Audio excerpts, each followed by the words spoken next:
Hello World Wide Web, I'm Dr. Shado, the internet personality with best hair. And you might not know this about me, but I am actually a pretty big fan of the Borderlands game series. My first Borderlands being the first Borderlands, Borderlands 1, and I know a lot of you started with Borderlands 2, so that left me kinda confused when you were so surprised that the writing and story took such a sharp turn in Borderlands 3. I was like, yeah? Do you honestly think that the writing in Borderlands 2 was good? There were some really major shifts from Borderlands 1 and 2, and I'm not just talking about the tone. I mean, like, major aspects of the world and characters were either ignored or drastically changed going from one to the other. The point is, the story has been hot and loose with Borderlands for a while, and I should know, having played the heck out of absolutely every single entry in the game series multiple times, except for Tales from the Borderlands. Like I said, I played the games. So when it came time for the 2024 adaptation of the game series for the Borderlands movie, honestly, the filmmakers had the ball in their court. It's a huge universe with many, many established planets, lots of very loosely defined aspects that are ripe for creative interpretation. Truly, they could write a story about practically anything and have it fit snugly within the pre-existing lore. So with that in mind, you're probably asking, hey Decker, Mr. Lorekeeper over here, where would you say that the Borderlands movie fits within the pre-established Borderlands lore? Simple. Fucking nowhere! It violates every single aspect of anything Borderlands it brings up. The planets, anything about the setting of the corporations, or the people involved, any of the pre-established characters, none of them are the same. They are all completely broken from anything in the entire Borderlands franchise, including the Tales of series. I'm letting y'all know this up front because despite the name, setting, and overall visual presentation here, the best way to watch this is as its own completely unrelated property because, quite simply, that's what it is. Oh, it's the synopsis, right? I usually do a quick little rundown of basic plot and structure before we dig into the movie review proper, so let's get this out of the way. It's an action flick. That's all you need to know going in. Imagine a Hollywood screenwriter room where they have a Mad Lib style plot outline. Fill in the blanks with Borderlands references. Boom, there you go. You got the Borderlands movie. And to be brutally honest with you, I can't wait to rip it a new asshole. So, let's take a look at Borderlands and see if they at least get the intro right. I mean, how could you not? I mean, it's a Borderlands movie. Every single Borderlands game has had the same exact style of intro starting from the first, where you got Marcus giving that little somber voiceover with a few comedic jabs, with the slow panning shots of drawings that are coming together and explaining the backstory and lore for everyone involved. So, you want to hear another story, huh? One where the very fate of Pandora hangs in the balance? If not, too bad, I'm telling you anyway. I mean, with that in mind, how could they possibly mess up an intro that has been so well established and standardized for all time in the series? It's like not even calling the movie Borderlands if you mess that up. Long ago, our galaxy was ruled by an alien race called the Iridians. Or they could just completely fucking ignore all of that and give us a voiceover from Lilith to a full-color video shot of random shit. And also a way to not have that little detail be revealed through breadcrumbs throughout the story as you're continuing to unravel the mystery. Oh gee, there's this vault on Pandora, locked away, hidden inside. No one knows what's in it. But if I had to hazard a guess, it probably has something to do with that ancient alien race that vanished millennia ago. Whose power and technology were far beyond human comprehension. You say that like it's impressive. Motherfuckers on Earth still can't figure out how the hell Egyptians managed to stack up rocks in the desert. People sitting there, greatest minds in the world, looking at it like, I don't know, but if I had to hazard a guess, it's probably that ancient alien race that vanished millennia ago. They left behind fragments of their technology, scraps that became the foundation for all human advancement. Whoa. All human advancement? I mean, like, the wheel? Fire? knowing to look both ways before crossing the road. I mean, how far back are we going here? I mean, in Borderlands 1, they did kind of hint at that Atlas probably opened a vault, and that managed to get them all kinds of alien technology that they used to boost up their own tech and weapons departments. But that's pretty far removed from this. But the Iridian's greatest secrets were hidden in a vault located on the planet Pandora. Again, I gotta point out, during the events of Borderlands 1, the idea that there even was a vault on Pandora was considered an old wives' tale. People would go looking for it, but far more people believed that it didn't exist at all, and that Pandora was just a really, really shitty place to live, and an even shittier place to die. The once peaceful world was overrun by corporations. The fuck you say? Pandora was never peaceful. Hence the name Pandora. And what do you mean, overrun by corporations? Oh, that's what did it. Pandora, in the world of Borderlands, has to be the least overrun by corporations of all of the settled systems. It resides on, the edge over there towards the, there's a word for that. What do they call that again? Oh yeah, the Borderlands. Oh, they mean the corpos and the bandits and the vault hunters and how much they kill each other looking for the vault. It's mostly just the corporations and the vault hunters who are actually looking for the vault. The bandits and psychos just spend their time, eating people. Amidst the clouds of chaos, a glimmer of hope shone through. A prophecy. Oh, the cliche bullshit. Hey, as stupid and contrived as the entire Borderlands story has been since its inception, one thing that they never, ever fucking had the entire time? Chosen One prophecy bullshit. I mean, they did for a little bit have a guardian angel guiding the people around, but, they got rid of that one too. Start making your way off the bus. You don't have any reason to trust me, but I need you to believe that I'm here to guide you. I'm here to help you find the vault. Oh, and guess who doesn't show up in this movie? That one day, a daughter of Iridia would open the vault and restore order to the broken planet. What fucking order? This place is a hellscape populated by skags and spider ants. Anyone living here is insane or on their way there. Yeah, that sounds like some wacko BS, right? Oh, fuck you, self-deprecating millennial writing. If you're going to have a campy story about prophecies and chosen ones, stick to your fucking guns. I've had enough winks and nods to last me 7 years. Anyway, boom, it's time to introduce some characters. Here we have Tiny Tina, played by Ariana Greenblatt, who is held up in a cell in the exploding space station up until someone busts down her door to save her ass. God damn! There's no air holes in there. What a stupid helmet. Kevin Hart playing the role of Roland. Interesting choice, going with the only actor they could find who was actually shorter than Tiny Tina, but one thing about this casting choice is it does bring into some question the characterization of Roland. Most people know Roland from most people's first and favorite Borderlands game, Borderlands 2. Here, Roland is a veteran vault hunter leading the Crimson Raiders, guiding the player on missions, and generally being a hardened badass. This'll just take a second.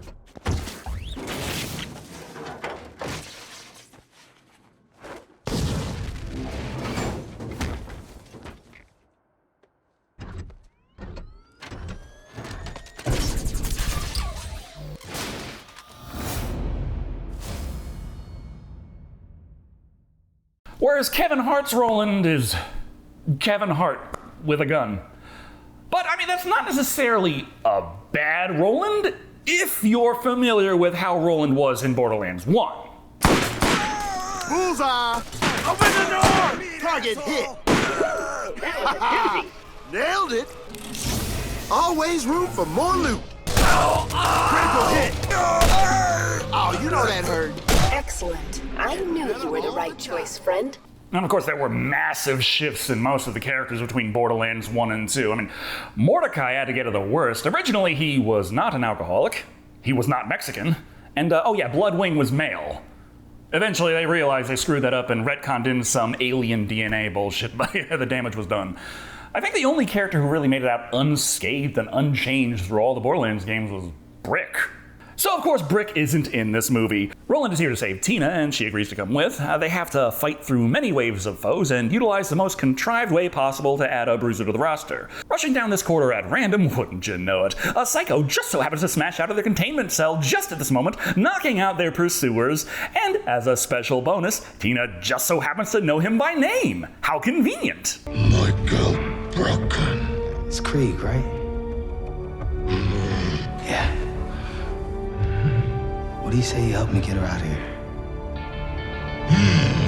This despite the fact that Krieg wasn't introduced until DLC for Borderlands 2. I mean, Tina wasn't introduced to Borderlands 2 either, but she was actually established in the games to be good friends with a particular bruiser character. Brick! Where the hell is he? Anyway, all the gunfire, explosions, and breakneck character introductions like Krieg, played by Florian Muntenau, are sure interesting. So let's fuck off across the galaxy to Promethea. That way we can introduce another very important character, Lilith, played by Cate Blanchett, who, yes, is in her 50s. And yes, that is canon for this movie. I'm getting too old for this shit. Despite the fact that in the games, especially around the timeline of Borderlands 1, Lilith is in her early 20s. Also, you might have noticed her tattoos are missing. Yeah, we'll get to that. What's she doing on Promethea? Why, she's working as a bounty hunter, of course. At least when she's not being an absolutely horrible human being.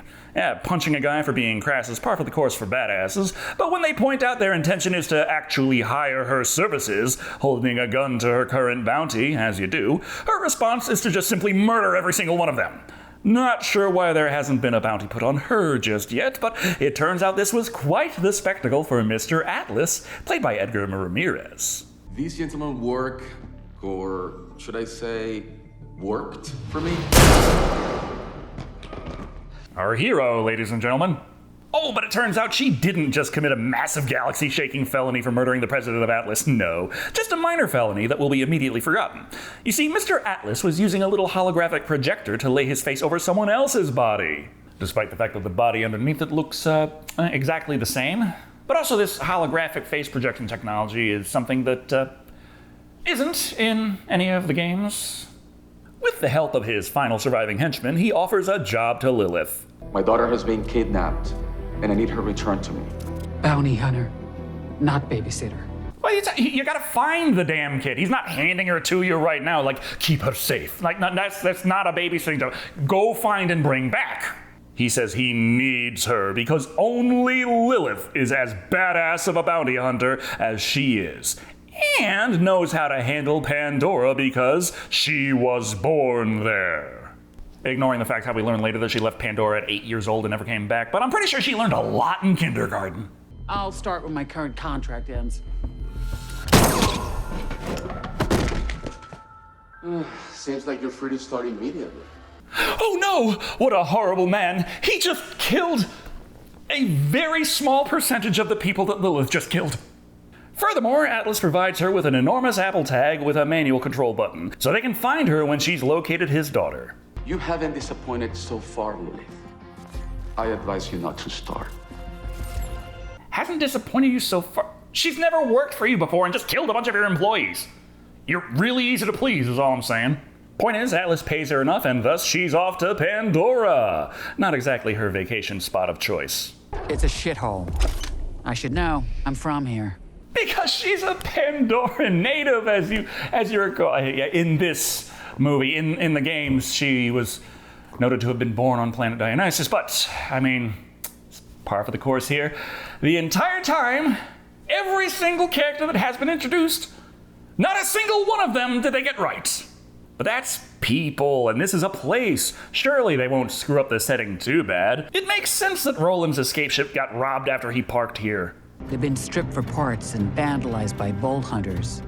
By vault hunters? Vault hunters are adventurers. They have quests, guns, and action skills. Why the fuck would they jack his rims? Working to find her quarry, she asks the handy-dandy band of impoverished children that just happen to be kicking around in the apocalyptic wastelands, and gets a lead. Tina and the soldier passed through weeks ago, heading north towards Firestone. Hey, Firestone, kids! You remember that location from Borderlands 1? Oh, I am not looking forward to this. I'm pretty sure the people who made the movie butchered this place even worse than Handsome Jack did in Borderlands 2. The locals are less than friendly, so Lilith decides, fuck it, get a seat on Marcus's bus, introducing us to Marcus, played by Benjamin Byron Davis. Hello, passenger.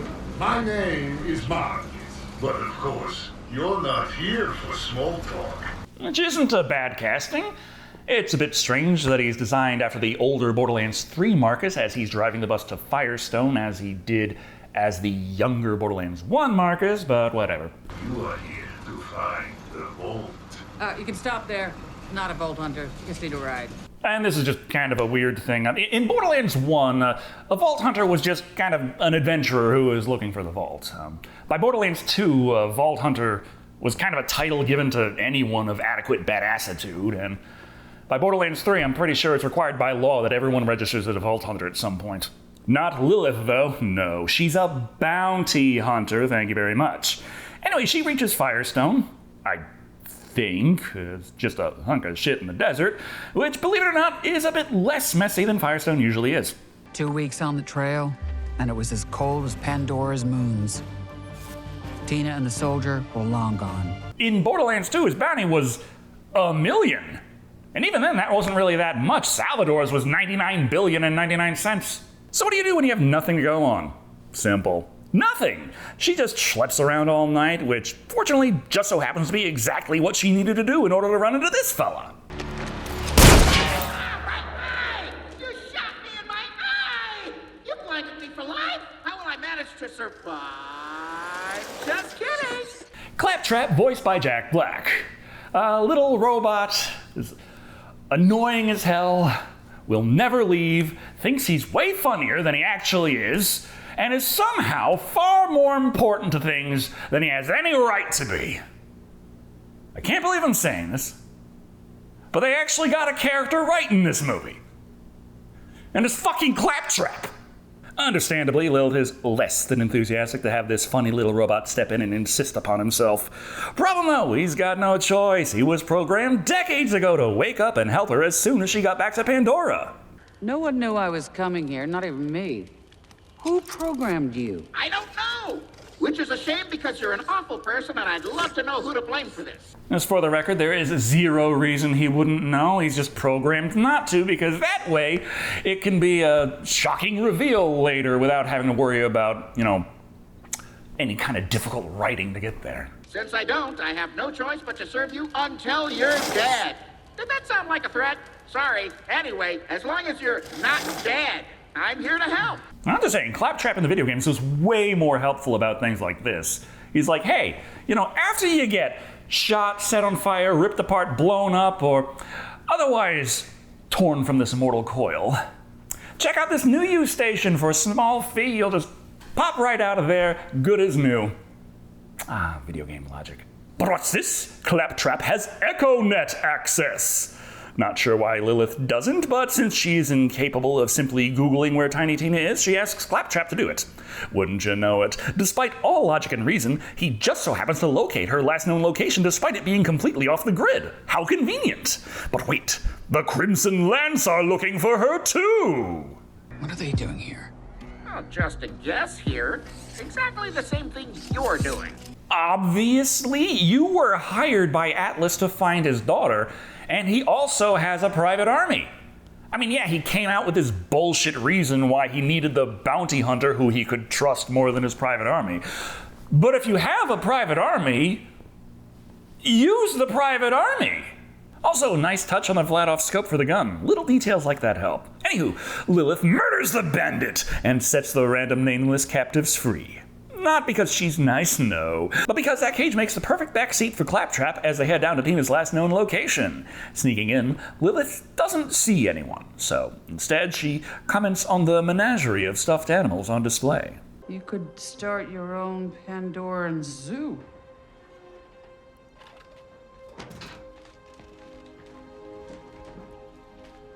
And because when you have a hiding place where you're actively trying to hide and succeeding at hiding, and then this intruder you've never seen before makes an incredibly banal observation, just stop hiding. I mean, that was incredibly persuasive. Well, now that she's out, Lilith can work on winning her favor, tossing her some chocolate and asking her about the whereabouts of Roland. Tina swears he just left her ass, so, good. Lilith was sent by her father, time to bring her home. All that fun stuff. But oh darn it, Lilith drops the homing beacon for no fucking reason. But hey, while you're down there... Miss Lilith, can you grab my badonkadonk? You what now? She's talking about the rabbit plushie on the bed. Which is fucking stupid. The giant fucking explosive rockets you strap to the rabbit plushies, those were the badonkadonks. The rabbit plushies were mushy snuggle butts and Felicia sexo pants. Get it right. But a bomb strapped to a rabbit is too complicated, so the rabbit is a bomb, because Tina has no desire to go with Lilith, throwing bomb bunnies at her left and right. Hey, you still alive down there? I wonder if that giant-ass piece of metal that fell in the perfect position to make a lever is going to be useful later. I don't know, fucking thing's covered in yellow paint over here. Hope that wasn't something important. Fix this.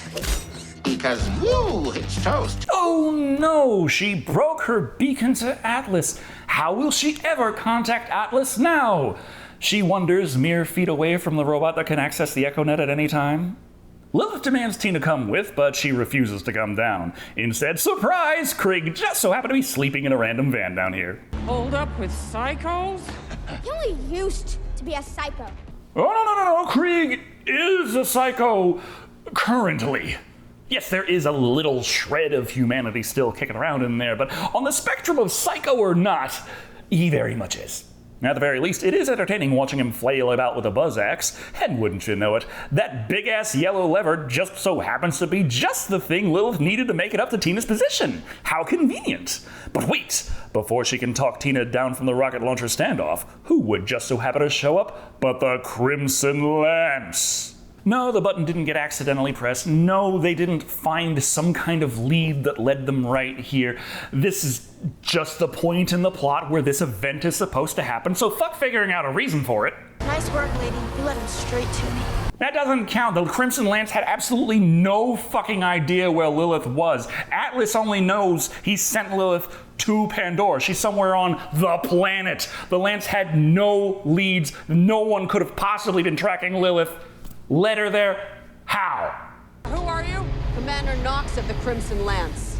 Ah, yes, Knox. A lot of you might remember Knox. He was a DLC boss in Borderlands 1. Most of the people who played Borderlands 1 DLC only really cared about the one that introduced Moxy. But, yeah, Knox was this guy.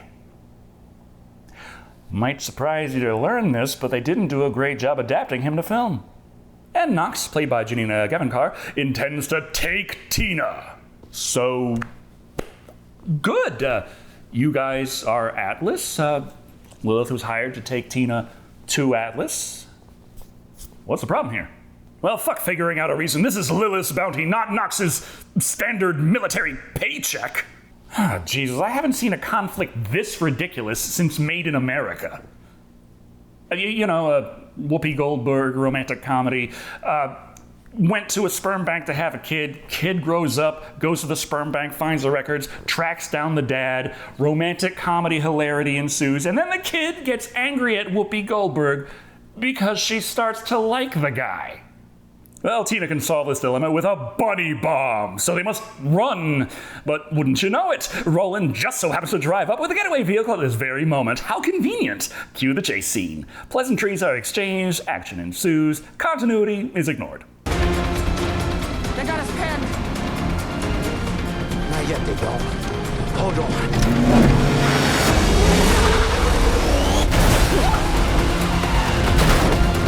Oh yeah, I guess if you do just remove all of the cars blocking your left between shots, that is a viable escape route.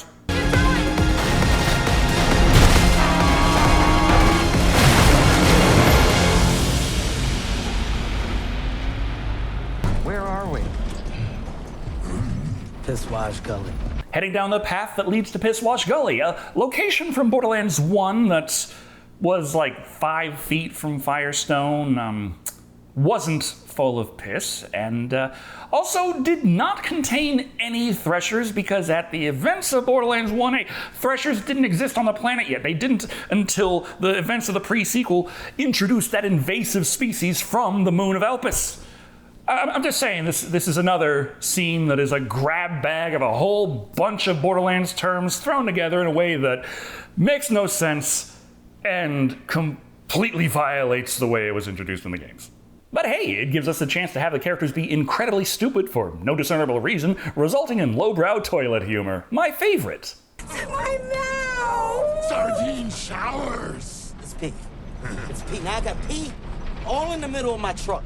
Hey, you know how Tarantino often has his movies involve a little bit more, feats? Eli, I have questions. No time to ask anyway, as an enormous thresher blocks their path. However, the Crimson Lance block their exit. So just fire up the handy-dandy boost and blast a hole through the back of its neck, allowing them to escape. At which point the Crimson Lance do not follow because... This means they have more than enough time to stop and fix the car. As opposed to the usual Borderlands strategy of parking the car behind a waist-high wall and waiting a few seconds for its health to regenerate. Yeah, vehicles in Borderlands have regenerating health. I have no idea how, but I don't question it. Also, no idea why Lilith's binoculars also have a Vladov sniper scope in them. Anyway, they try to excuse the shitty plot again. They should be after us by now.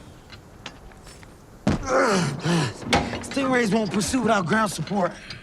Nox will wait on reinforcements. Oh, bullshit. Nox showed up way ahead of the pack initially on that, what was it again? Oh, yeah, a Stingray. Did it just not count that time? Yeah, who cares about logic like this when we have far greater problems with this plot to complain about? My daddy thinks I'm the daughter of Iridia. I can open the vault.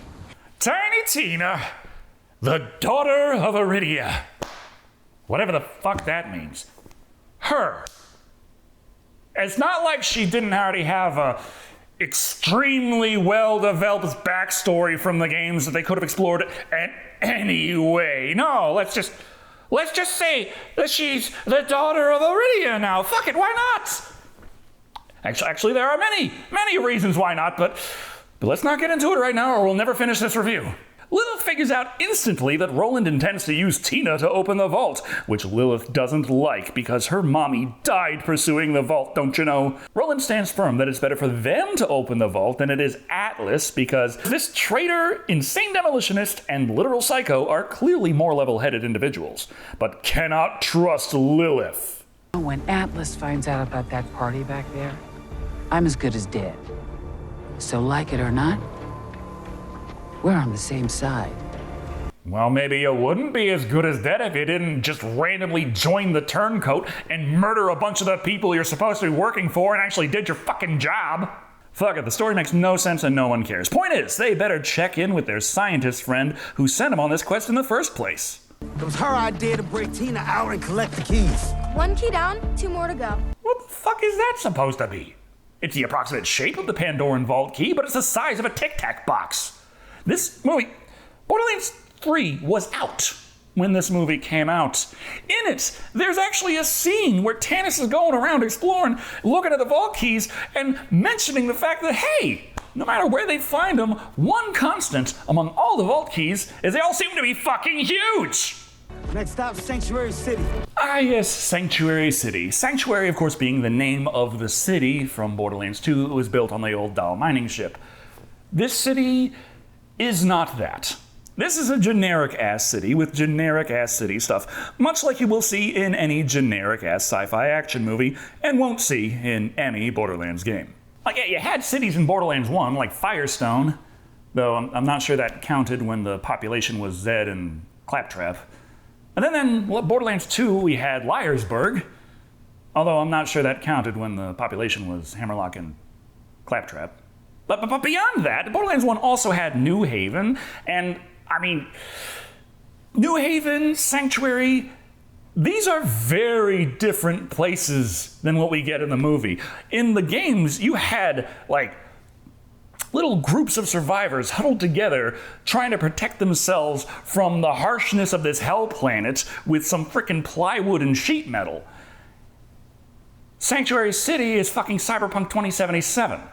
Anyway, Roland has come for his contact, who he previously contacted to get in this quest in the first place, and who he somehow does not know the location of, so we can introduce another character, Moxy, played by Gina Gershon, in quite possibly the most toned-down version of Moxy I've ever seen. Drinks for my friends. I got something to show you.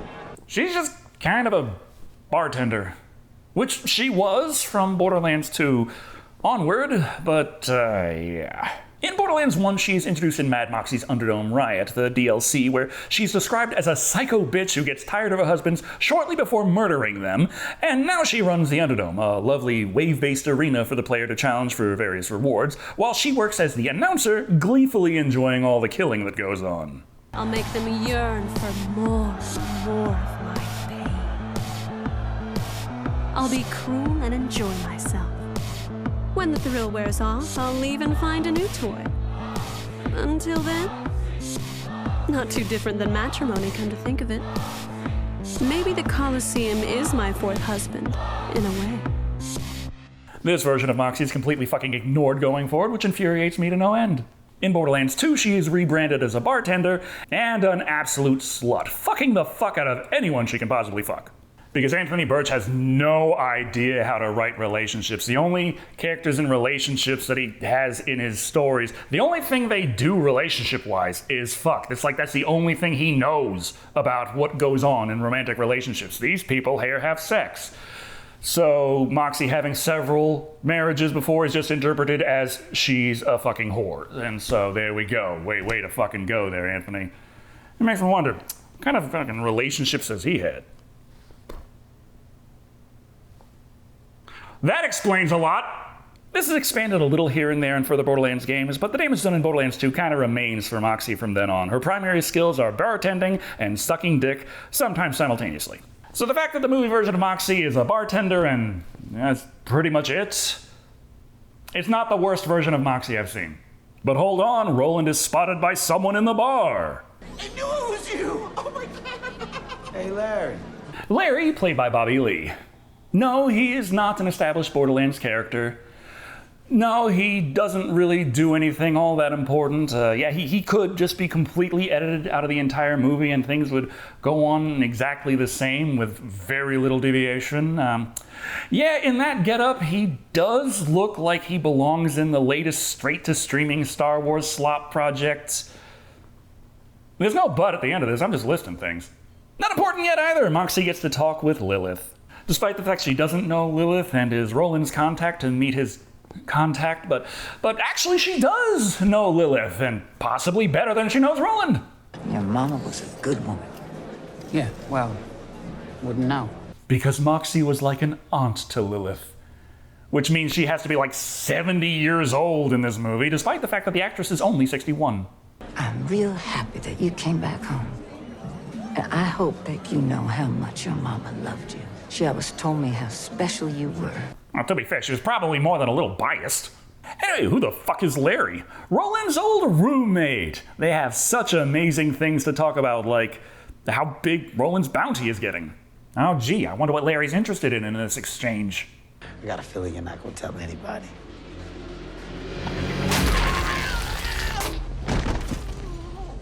But he didn't get the chance to pull that gun on Roland because he got tased by Moxy.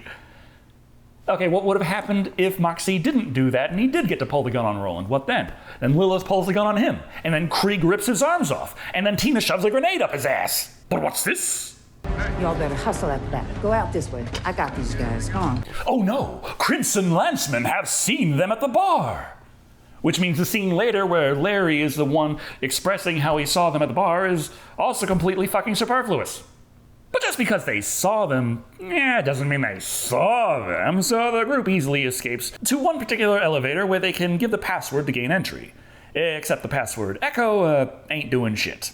Maybe you gotta echo the echo. Echo! Echo! Okay, so this is Roland's contact, right? He's the person who knows them, because so far he hasn't been helpful at fucking all at getting the password, using the password, or knowing where the fuck to go. He at least knows something about them, I guess? She's a little odd. She knows everything about the vault. So, she says something weird, don't let it get to you, okay? Yeah, she doesn't say anything weird, ever. Yes, it's Tannis, Patricia Tannis from the games The Walking Insane Asylum. But here, she is possibly the least zany one in the group. She says less crazy stuff than Roland does. And who would they happen to be played by but Jamie Lee Curtis? Who might not have actually been that bad of a choice if she wasn't 65 years old when she was playing Patricia Tannis. Or if she acted like Patricia Tannis at all. But guess what? Oh. Hello, Lilith. She also knows Lilith. Yeah, fucking A, we're gonna get to the climax and they're gonna encounter a guardian. He's gonna rise up, big energy blade in hand, wings extended, glide across the battlefield, and then stop. Lilith! Oh man, it's been a while, girl! And wouldn't you know it, Lilith has bad blood with Tannis. Because when her mom died, Lilith was put in Tannis's care, and the first thing Tannis did was send Lilith to a mining ship, which was somehow worse than Pandora. It's what your mother wanted. She wanted me to learn how to kill by the age of 10? Vince, you're supposedly a Pandoran native. How the hell did you manage to survive without learning to kill by the age of 3? She believed the Iridian Vault had the power to change things for the better, and She traded her daughter for a waste of time. And supposedly Lilith's mother was looking for the vault on Pandora, and Tannis went back to Pandora to continue looking for the vault, and Lilith's all pissy about it. But Tannis looking for the vault is actually something from the games. I mean, in that, Patricia Tannis came down with a whole scientific expedition from Dahl, trying to follow rumors about the vault, and she was there, and life on Pandora really sucked, and everyone was insane, and every one of her team kept dying and being eaten in front of her. And then after a while, she just had to be like, hey, you know what, at least I get the comfy chair now. And then after going through all kinds of shit, still trying to do a research about this fucking vault she was sent here to find, right as she starts to find something, some actual fucking clues, then Dahl is like, you know what, this is a big fucking waste of time. We're gonna pull our funding and get the hell out of here. Find your own way back. So, yeah, it's kind of understandable why in the game she's completely fucking insane. Something absolutely not from the fucking games, though, is when it's revealed who Tiny Tina really is, and why it is she is so goddamn important in this movie. Get this. That tiny vault key keychain from earlier, when Atlas found it, there was a tiny bit of blood on it. Iridian blood. You cloned an Iridian. And guess who that Iridian is? Real talk, I sat down to watch this movie with Poulter. Some of you might know her better on this channel as Wheelchair Myers. When we got to this scene, we had to pause the movie and she had a bit of a cry.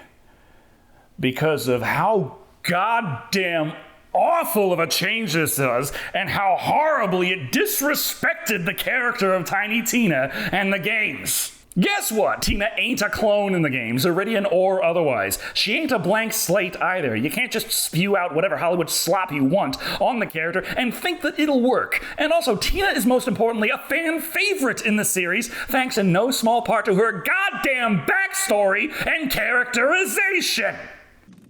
All around the stactus plant, the stalker chased the bandit. The stalker thought 'twas all in fun.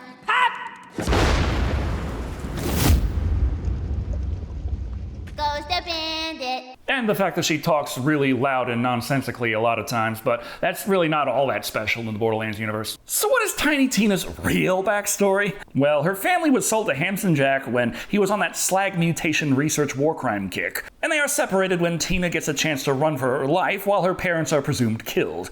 Ridiculously young and all alone on Pandora, she learns to use explosives out of necessity for survival, and the isolation and constant murder kinda drive her fucking insane. Then she finally gets some form of stability and someone on this planet that actually tries to care for her in the form of Roland. One thing leads to another, and one of the reasons why people like her so much because a good chunk of her characterization is her processing grief over the horrible shit that keeps happening all around her. There is more than enough there for at least one movie on its own. Hell, there's fan theory saying that Krieg is actually Tina's dad, alive but insane after the mutations. Official canon says that's not the case. Tina's mother and father are definitely dead. But if we're pulling out whatever we want for an alternate canon in the movie anyway, that is an angle to explore and actually give us a reason Krieg exists in this fucking movie. But instead we get a clone who is insane and knows a lot about explosives. Because that's how clones work. Fuck it. I don't care I grew up in a lab. I never wanted a mother or a father. And it's not even that they got it wrong, they got it the inverse of right. Tina going on about how she doesn't even care about not having parents is about as in character as if they tried to make a Scooby-Doo series without Scooby-Doo, where Shaggy goes on about how much he hates drugs and... Wait a minute.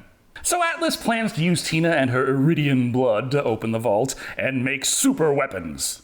Ignoring the fact that this is Borderlands, there are gorillions of guns, they're not lacking in super weapons.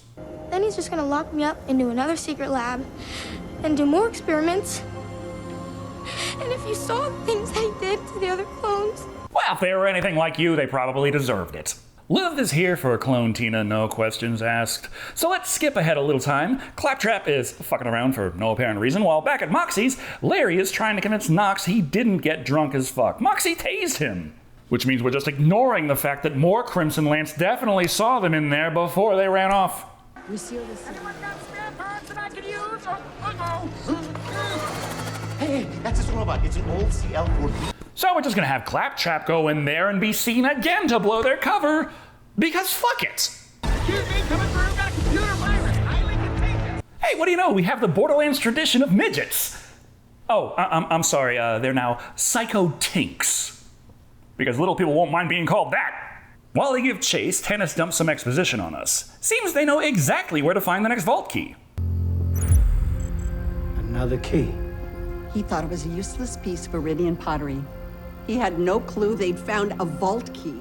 That makes 2 of 3.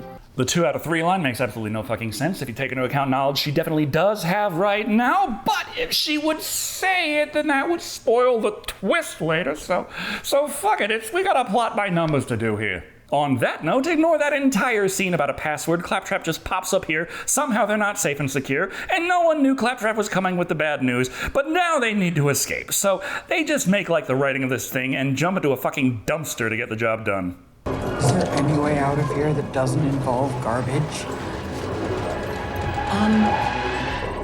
No. Oh, if your intention was just for them to get out with no change of plans whatsoever, then you could have just skipped all of that bullshit with the Crimson Lance. If you still wanted to remind us the Crimson Lance exists, yeah, sure, you gotta use them somehow. But the problem is if you want them to feel impactful, they actually have to impact things. But they don't, so we just pop right to the gang driving a truck down the old dirt roads of Pandora, making it to the caustic Caverns entrance without any hindrance whatsoever. In fact, looks like I got a little help. Hello? That guy up there. He's not one of the crew. Where the fuck did he come from? Heading down below, we get a little mechanics explanation about corrosive elemental damage, because this is a Borderlands movie, don't you know? Chemical waste from the mining equipment. It's corrosive enough to dissolve almost anything except the natural crystals in this cavern. Never mind that by now they should have several guns that deal corrosive damage, and they should be using those considering their primary enemy are the Crimson Lance, who are armored, which is weak to corrosive. And no, they never actually use corrosive in that way in this movie, because fuck you for thinking this was like Borderlands. I mean, one aspect of Borderlands, love it or hate it, is that characters never shut the fuck up. Forget fun psycho one-liners from Krieg, he spends most of the time completely silent, and the banter when characters traverse from point A to point B leaves a lot to be desired. Be careful.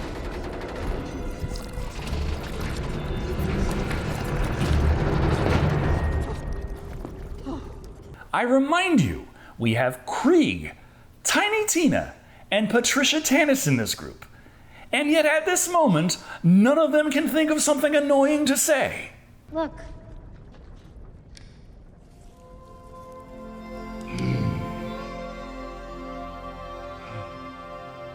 Hope blooms in the strangest places. I mean something in character. It's kind of pretty.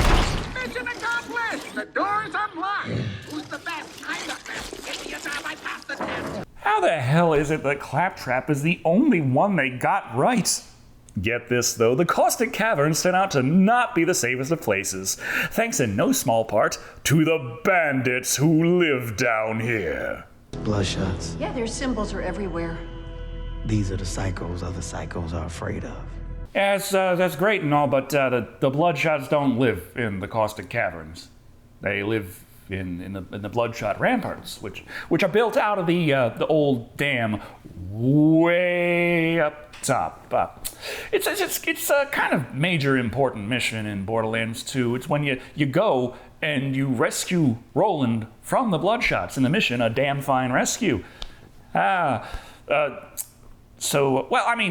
You start saving Roland from the Bloodshots, and then you have to save him from Hyperion because of how things go down. Vault Hunter!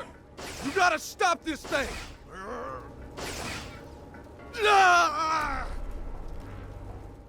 Let go of me, damn it! That's how Handsome Jack pays ransoms. The most important thing is for Lilith to protect Tina. There's only one of you in the world, and you're special. Bitch, she is literally one of many clones. As this place is absolutely swarming with Bloodshots, the Borderlands thing to do is just whip out your action skill and blow them away. So of course our heroes do the opposite of that and pick the option that literally does not exist in any Borderlands game ever, the stealth mission. Well, according to my calculations, the odds of a successful stealth operation in this scenario is 0%. Wow, you never see that. Well, what the fuck do you expect when you got Krieg over there? How many of your simulations fell apart because he blurted out, "nipple salad"? This is just our opportunity to show the world that Lilith is smarter than the robots, citing that they could use Claptrap to distract the Bloodshots. And while the bandits are busy blasting the bot with bullets, the rest of them easily slip by, and then Claptrap can catch up later without the bandits following because, fuck it. Well, we survived. So much for your 0%. And now he can molt. Whatever, I don't really care at this point. They find their way to the storage room with the key and, on the plus side, it does look slightly smaller than where the Ark of the Covenant was stored. Still, they have no clues, no strategy, and no idea whatsoever where the vault key could be, so of course Lilith just walks off on her own, pops open a box, and finds it near instantly, no problem at all. How did... I don't know. Just lucky, I guess. Unlike me, fuck the reasoning, this would have been the perfect scene for a montage of opening boxes, which sounds kind of strange when you put it that way, I'll admit, but in Borderlands, besides shooting guys, one of the main things you do is open boxes. You're opening boxes constantly. There's so many kinds of boxes that open in unique ways in Borderlands, and this would have been the perfect place to have that, but it just doesn't, because that would be too Borderlands. Well, got what they came for. Need to say fuck it and leave. But wait! Claptrap has to give the people what they want for the trailer. Oh, big bullet coming. Oh, there we go. Did you do this another time? This has to happen now. Don't judge me. And after having seen this thing, that probably was the best shot they could have picked to convince people to watch this.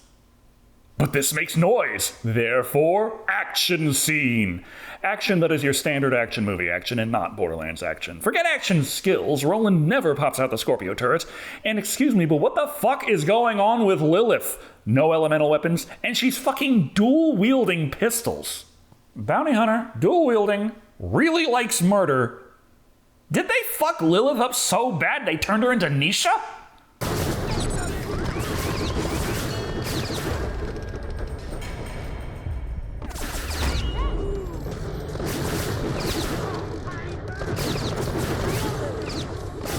Though I should mention there is one weapon here that does actually do elemental damage, and Lilith even gets to use it. A flamethrower, which she never actually gets her hands on in the games, but fuck it, this is the best we got.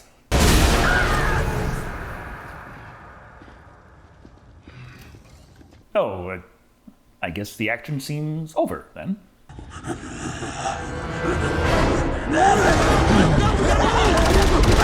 For 10 seconds? They must escape, but wouldn't you know it, there just so happens to be a handy-dandy service elevator. How convenient. Slightly less convenient as it's busted, so Tannis and Claptrap get to fixing it up, while Roland and Krieg hold the Bloodshots at bay, finally utilizing the power of corrosive damage. Against flesh, which is far weaker to fire, but this movie doesn't care about getting the elemental damage chart even remotely right. But oh darn it, while the elevator is fixed, it is in fact still broken. And Roland must stay behind to keep the power going so that everyone else may escape. So it's Roland below, tossing an exploding bunny that explodes before being swarmed by bloodshots, while everyone else rockets up towards their death.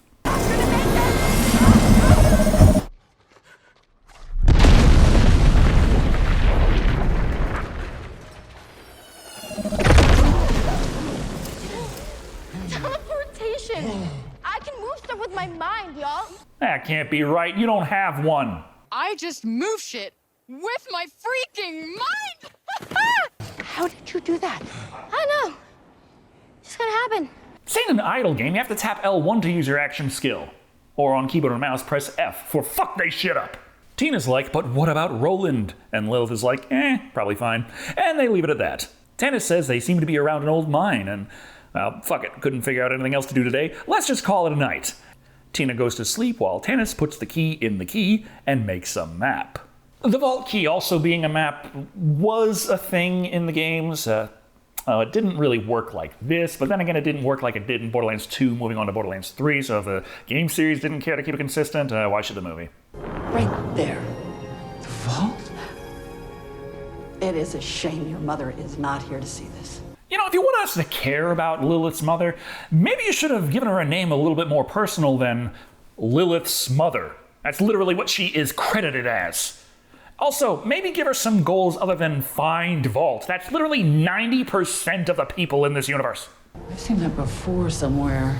Firehawk, Iridian goddess, protector of the planet. Any reason you couldn't just use the word Phoenix? This is a critique at the entirety of Borderlands here.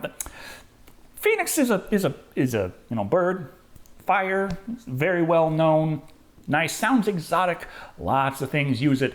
No one else uses Firehawk. And there's a reason for that. Lilith is like, so what if they know where the vault is? They only have 2 of the keys. And Tannis pops up like, actually, the 3rd key is the Iridian child Tina. Also, the keys are consumed when the vault opens. Better establish that real fast. I don't necessarily believe that means kill her. But you're prepared to take that risk. Well, we have no choice. Hey, Tannis, is there any reason why, when you had the Iridian child with you earlier, you did not count her as one of the keys you had? Just saying, I mean, that's the one, and you should have been counting her then. But you had to save that surprise here. Yeah, that's some real fucking professional writing you got going on. They're like, either they open the vault or Atlas does, so fuck it. Speaking of Atlas, hey, remember that Apple tag from Act 1? Well, Claptrap finally fixed it. You didn't press this, did you? I did not. I can press it again if you'd like. So that's why Atlas gave her the thing. Because the Crimson Lance have been so unbelievably shit at doing their job, they needed a literal find the hero's MacGuffin in order to stay relevant. Indeed, while Lilith smashes it right away, it wasn't fast enough, as Mr. Atlas has responded to the beacon. Mr. Atlas, the guy, what the fuck was his first name again? Deucalion Atlas. Yeah. You know, in the entirety of the Borderlands franchise, there are actually a lot of villains you could have picked for the movie. Except there really aren't, because if you're going to ask any Borderlands fan which villain do you want in the movie, they're going to pick the only villain of the entire series that they actually like at all. That would be Handsome Jack. He is the clear and obvious choice. You're making a Borderlands movie, and you don't pick Handsome Jack. Hey, how did pretzels suck? How's your day been, buddy? We haven't really talked much since I left you for dead. Hey, you think you'll freeze to death out there? No, probably not. Bandits will get you first. My day? Been pretty good.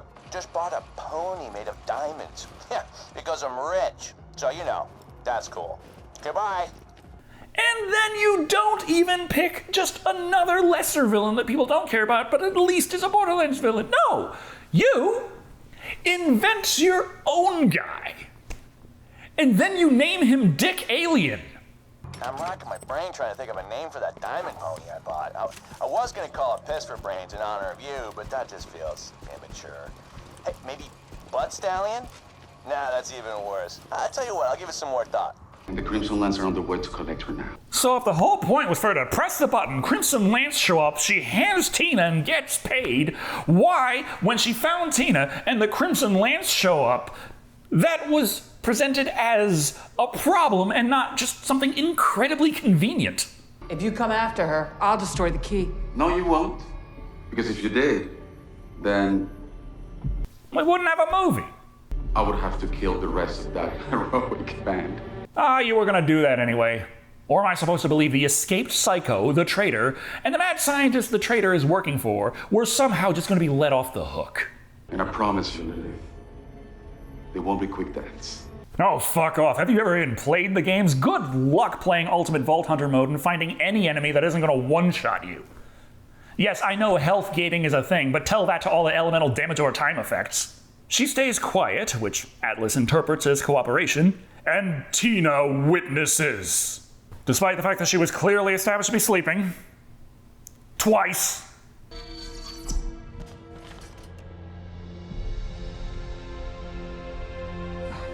Oh, what do we have here? An extremely contrived misunderstanding that can be easily cleared up in less than 5 seconds of smart dialogue. And just the characters deciding not to be incredibly stupid. You know what that means. Wait. Enjoy your freedom. Tina!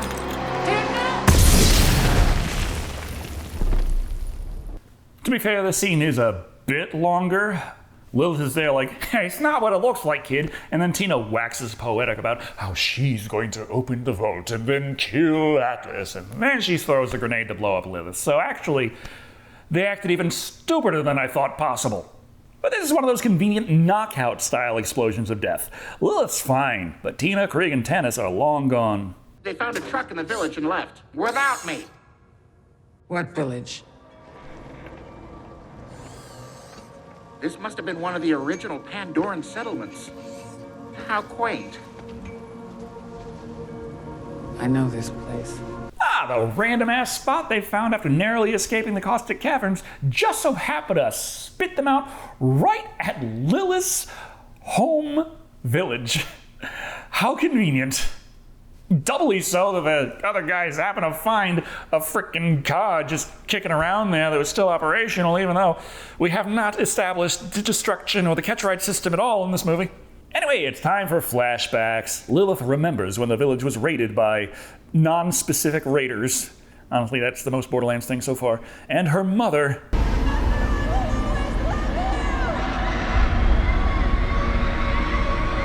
gave Lilith to Tannis while she stayed behind to... She needed to keep Lilith safe, so she got Lilith out of there while she herself remained so that she would... She had to die for Lilith's backstory, so she died for... She stayed, so she died because she stayed, and she was...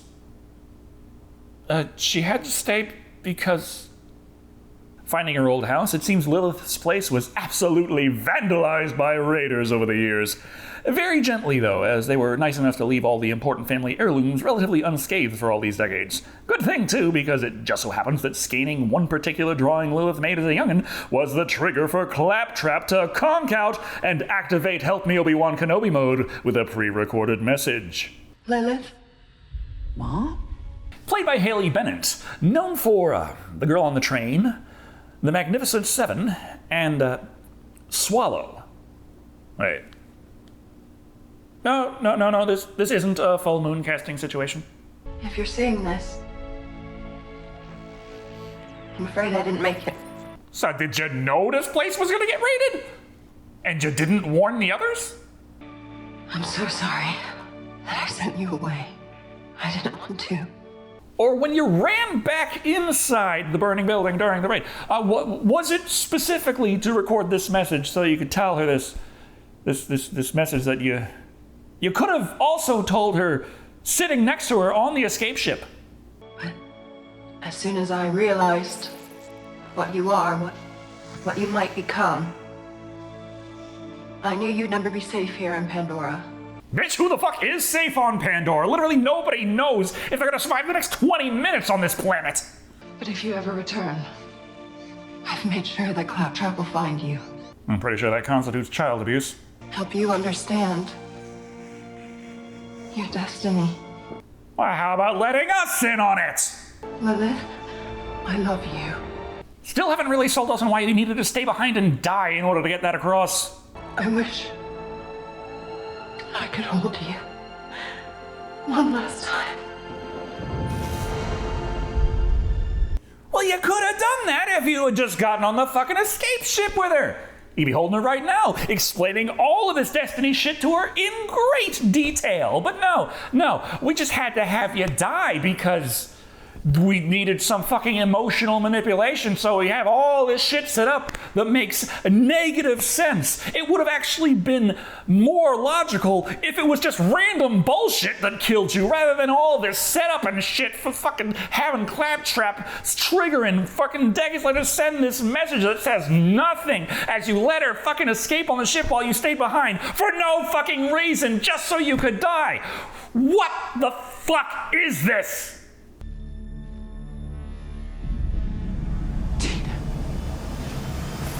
But Lilith, that has absolutely nothing to do with this conversation.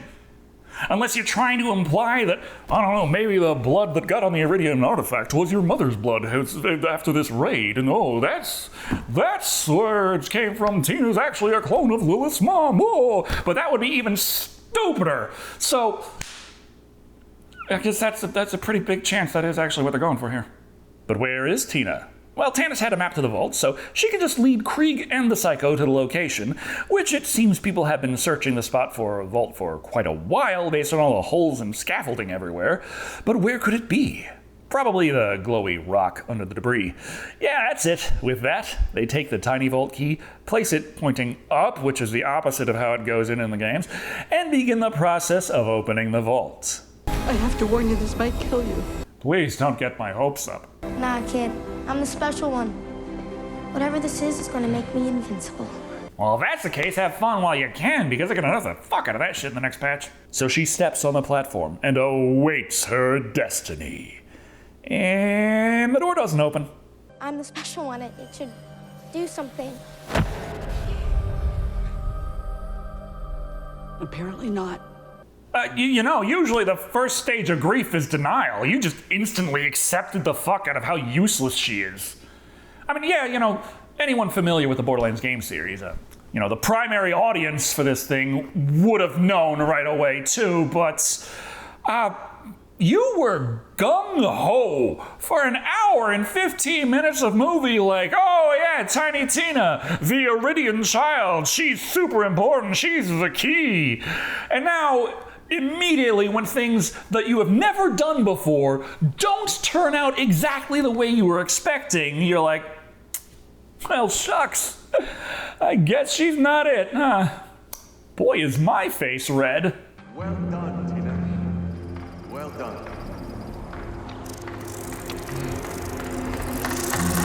Amazing effort. And Atlas is here. Somehow. Let's try and figure this one out. They used the magical tracking MacGuffin that Claptrap fixed. Okay, sure, whatever. And Atlas confirmed Lilith's location with a drone. Okay, fine. He said they were on their way to pick up the girl. But in between then and now, Lilith got blown the fuck up and the group ran the fuck off. You expect me to believe Atlas came to the cave while Lilith was knocked out and didn't either capture or kill her while there. The other option is they did show up but too late and everyone was gone, but both have the same problem. How the fuck did they know Tina was here? How did they know the vault was here? The location was revealed on the map in the key, which is only visible when the two pieces are united, something Atlas never did, and was in the possession of Tannis, who Atlas did not have a tracker on. Lilith is not here, so they couldn't have followed her, they didn't capture her and ask her. Somehow in all of this, they just so happened to know exactly where the fuck they were going and set up their whole fucking army right behind an inviso barrier, and I'm just making that turn up. That shit doesn't exist in the games. Stalker camouflage does not function at that scale. And after all of that, their express purpose was to get Tina to open the vault for them. And their secondary objective, barring that, was to prevent Tina from opening the vault for some other assholes. And here she shows up with some other assholes and goes to open the vault, and they let her try before moving in to say anything. Boy, are they fucking lucky that didn't work. So these fellas can't write a story to save their life, but how well can they keep their Borderlands straight? Remember this guy? Probably. He's clearly designed after Mouthpiece from Borderlands 3.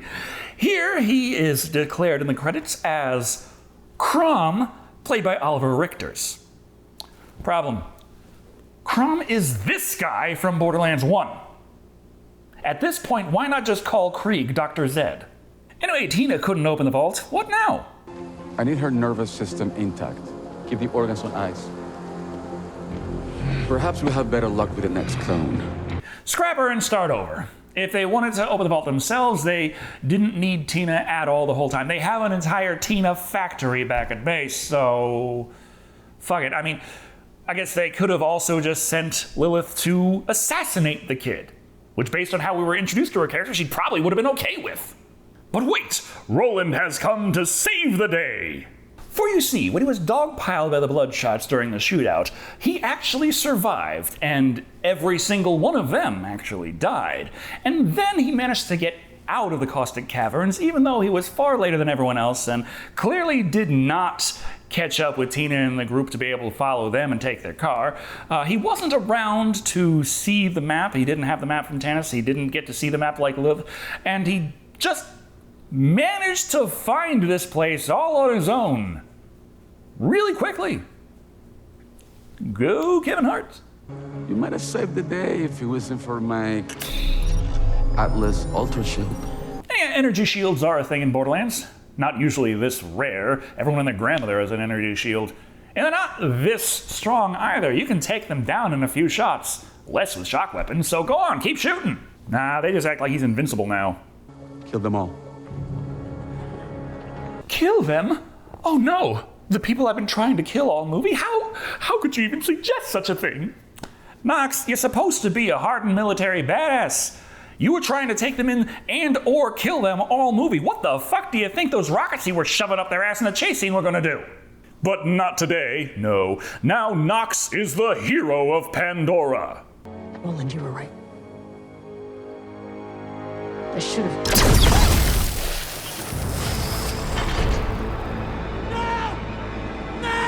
Which might not have been the smartest move, directly under the giant death cannon. And yeah, Atlas has a giant death cannon.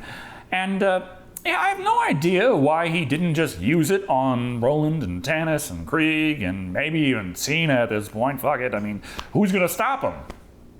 Nox, after seeing that, probably know to keep her mouth shut. Any other objections? Just one! Did you continue breathing? I like to imagine that Lilith was just sitting up there watching all this transpire and even saw the Atlas army behind the Inviso bullshit, but just kept waiting for the perfect opportunity to come in and really say a zinger. That was still the best she could come up with. But I'll allow it if you let my friends go in peace. And tell me, Lilith, just why would I do that? Because I'm the daughter of Iridia. And Lilith is the special one. Wow, who could have guessed that? I mean, it is just her primary character trait, and the first few seconds we're introduced to her character in Borderlands 1, she is phase walking, so I mean, there's that. But if you came into this Borderlands movie having known absolutely nothing about the game series, I guess this was mildly surprising to you. But there were signs. It's your planet, Lilith. You have to protect it. Mom loved you. She always told me how special you were. No, nothing happened to Lilith to make her lose her memories or anything like that. This movie just kind of expects you to believe that kids don't really start forming permanent memories until they're at least 9 years old. But I'm the special one. Who you are. Just not the way you thought. Yeah, while we're at it, you gonna mention whose fucking blood that was on the Iridian artifact, or which Iridian artifact had the blood on it at all? Like, Anything about that? You've got a whole goddamn army of Tina clones back there, and you've been doing experiments on them, so did it not raise a few questions when every single one of their DNA tests came back 100% human? I open the vault. The girl goes free. Also, what about all the other Tinas Atlas has? I mean, you've established the clone plot. You've gone pretty far with it. You can't just now treat Tina as this single entity to worry about. I mean, yes, there's the identifiable victim effect. Smaller scale stuff people tend to care about more than galaxy-ending threats. But if you establish the galaxy is under threat and will end, you can't just save a puppy and call it a day. I just figured it out. Your mother gave you to me to take you away from here so you would never have to open that vault. She could have done that her goddamn self by moving away. Saying the vault was too important to her and she had to make sure she could try and open the damn thing or something. I don't know. Doesn't make any damn sense when she takes the one viable way to open the vault and gets the fuck out of there.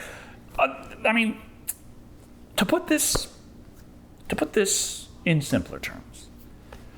Bitch, shut up, that makes no goddamn sense. I have to open it. No, you don't.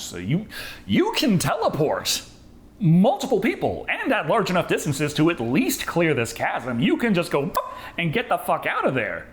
What, is your action skill on cooldown? But you can't. You can't. It's fine. You're safe.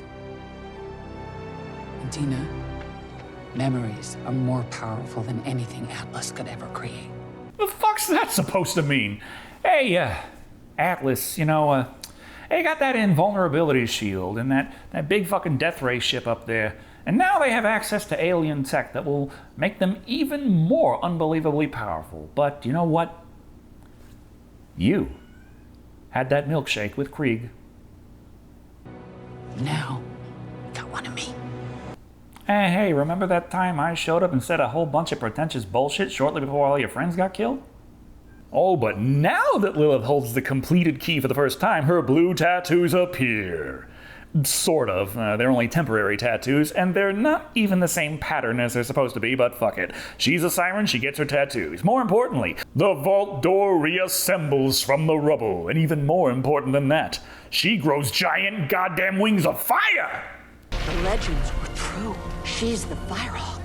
Oh, you sure, Tannis? The kid who's been drawing the Firehawk since she was yay high and has natural anime hair and can teleport? Oh, I guess she just never tried to until she was 55 years old. Oh, that's the Fire. Oh, you really clicked it together there, Tannis. Forget how old she is. This Tannis is so much stupider than the one from the games. While her stay on Pandora drove Tannis to insanity in the game series, she was never stupid. Yeah, movie characters tend to be stupid because plot, but seeing Tannis only piece together things after they become mind-numbingly obvious is honestly kind of frustrating. Day 43 on Pandora. At least I believe it to be the 43rd day I've been here. The moonlight cycles are difficult to get used to. The planet rotation day is over 90 hours long. Stupid characters can keep things from happening too fast, and smart characters tend to solve problems, and that can be a little bit quicker than the writers really want. But hey, Tannis is fucking crazy. That's a very easy way to write it so that she does know what's going on. She does understand, and she does try to tell people, but they don't really understand her, and they do their best to keep their distance for obvious reasons. I finally got around to smothering her so that I could continue my research. I could tell that she regretted the decision. The Skags have been waiting for this meal for a while. They will not go hungry tonight. But instead we get this Tannis, who's just a basic-ass lady in a lab coat who figures things out slightly slower than everybody else. Especially frustrating considering this entire thing with the Firehawk. Any one of you out there who's familiar with the game series know what I'm talking about. To those of you who somehow aren't, all of us who have played Borderlands, we know Lilith is the Firehawk because that's what they fucking call her from Borderlands 2, and they never stop! It's one of the most painfully obvious things in all of cinema. Anyway, now that she's got her superpowers, It's Atlas's turn to be stupid because he decides, even though he already convinced her to open the frickin' vaults saying that he'll let her friends go if she does, now that she's most of the way there, he's going to interrupt her to say she better finish or he'll kill them all. If this is the way Atlas negotiates, it's no wonder they were almost taken out by Malawan in Borderlands 3. Then Crumpiece tries to kill Tina, but Lilith uses her, whatever power this is, not from the games, don't have a name for it, to save her. Fortunately, no one is shooting at them, so Tina tosses an explosive and everyone starts shooting at them. Don't worry, she has more bullshit powers. You guys shooting? I'm sorry, I didn't feel a thing. You get a bullet, you get a bullet, run from... It's not like sirens in the games are lacking in superpowers. There's a shitload of abilities they have to pull from, examine, and think about how they could actually use them in creative ways to write something for a cinematic kind of experience using Borderlands pieces. But no, let's just do a bunch of random bullshit and call it a day. Great writing you got here. And yes, the Crimson Lance are here fighting alongside bandits and psychos. Why? Well, it's a big final climactic battle, you see, and bandits and psychos are Borderlands staples, so Atlas just brought a bunch of low-pay, untrustworthy, literally insane contractors on their mission for ultimate power, as you do. But the thing that actually works...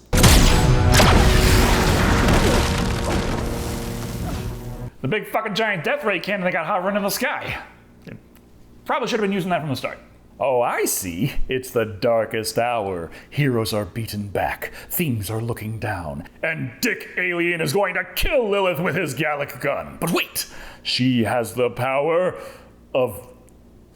well, they didn't really establish any other kind of power she could tap into at this moment, but she uses it to Kamehameha blast the Death Ray ship out of the sky. It crashes down, blasting CGI everywhere as people flee for their lives. Interestingly enough, this stunt seems to have killed literally everyone, except for all the heroes, and of course, one more character in particular. Take me to the vault now. Are you do what? Choke Tina? You had the big fucking Death Ray ship, which was nice, but it is no longer part of the equation. Lilith has, like, any superpower she needs she can just pull out of her ass right now, so really don't know why you expected to just fucking go along with this. So of course she does and opens the door to the vaults. No words, no questions, no waiting. It's open and she brings Atlas and Tina right inside. Well, shit. Also, no idea how it was closed and then somehow she just opened it with, like, vibes and stuff. That's really not how it works in the games. It might surprise you, but you actually open the door with the key. I mean, it has to be charged, which takes either 200 years or a siren being pumped full of iridium with a mad psychopath's evil mastermind machine. It's a very specific situation. Once inside, though, Atlas can't wait to find out just what kind of evil superweapon tech he can make out of floating geometric shapes. But now Lilith remembers her teleportation powers and pickpockets Atlas's shield, allowing Tina to rescue herself, as 13-year-old girls can easily overpower full-grown physically fit men, of course. Don't worry. You won't get lonely down here. And I think that's supposed to be the Destroyer. We only really see a few CGI tentacles in the movie, but in Borderlands 1, the Vault was the prison for the Destroyer of Worlds, this enormous eldritch monster-looking motherfucker. And yeah, they did have a few tentacles as well. The whole thing was originally a lot more poetic than this. Lilith teleports Tina out of there because fuck doors, I guess, and the tentacles take Dick Alien for themselves. Therefore, happy ending! Sanctuary City is celebrating. No idea why. Sanctuary was under the threat of Handsome Jack in Borderlands 2, but Atlas hardly even interacted with the place. You hear that? What? That, I think, is what peace sounds like. I really don't think my dog would agree, but how? Are we actually doubling back to that prophecy bullshit? You brought peace to Pandora? Through what method? How many bandits did that crashing ship crush? Fuck it, movie's over, everyone's happy, Pandora is a planet of peace. So hopefully that means no sequels. And Lilith finishes the whole adventure by blowing herself the fuck up. The end. What a show-off. Which she survived. Which is a pretty standard Borderlands practice, come to think of it. Anyway, that was called Borderlands. What a goddamn waste of potential. Okay, I've been complaining about everything for... Hold on. Oh, Mahler is going to be proud of this one. Jesus fucking Christ. Oh, well, I think it would be a nice change of pace to talk about something that I did like in this movie. The visuals. The set design, while not Borderlands as I would like, was well done, and was clearly Borderlands enough. Very colorful and vibrant. The character design was great, too.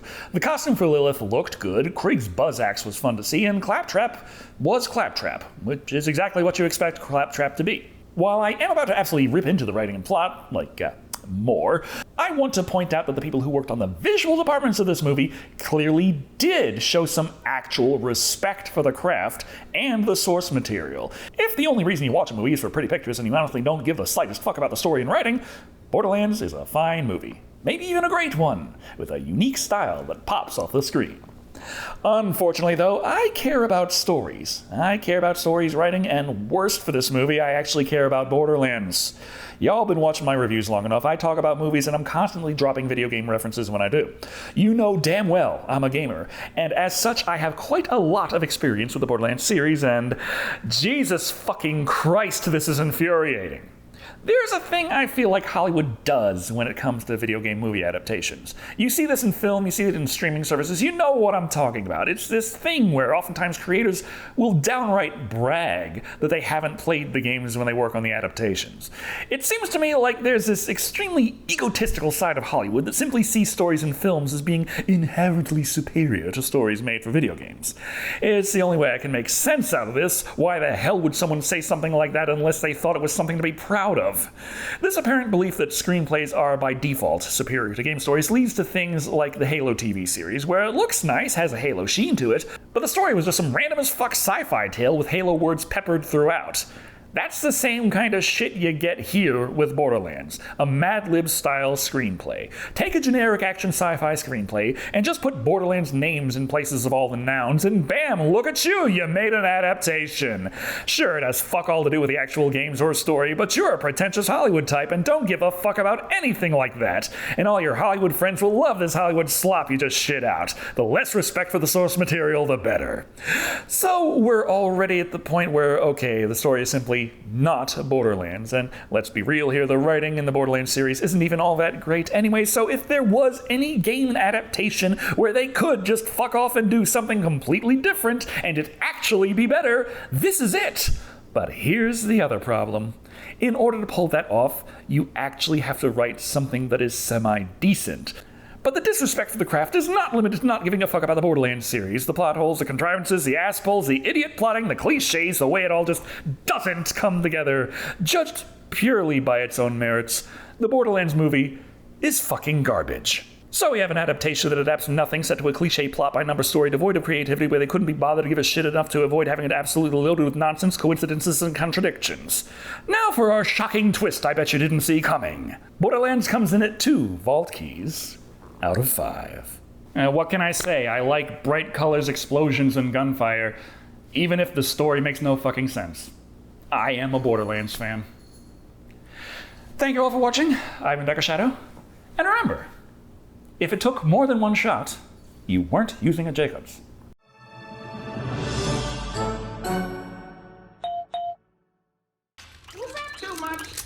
Too much, wasn't it? What took it over the edge? Was it the poopy mouth ass faces?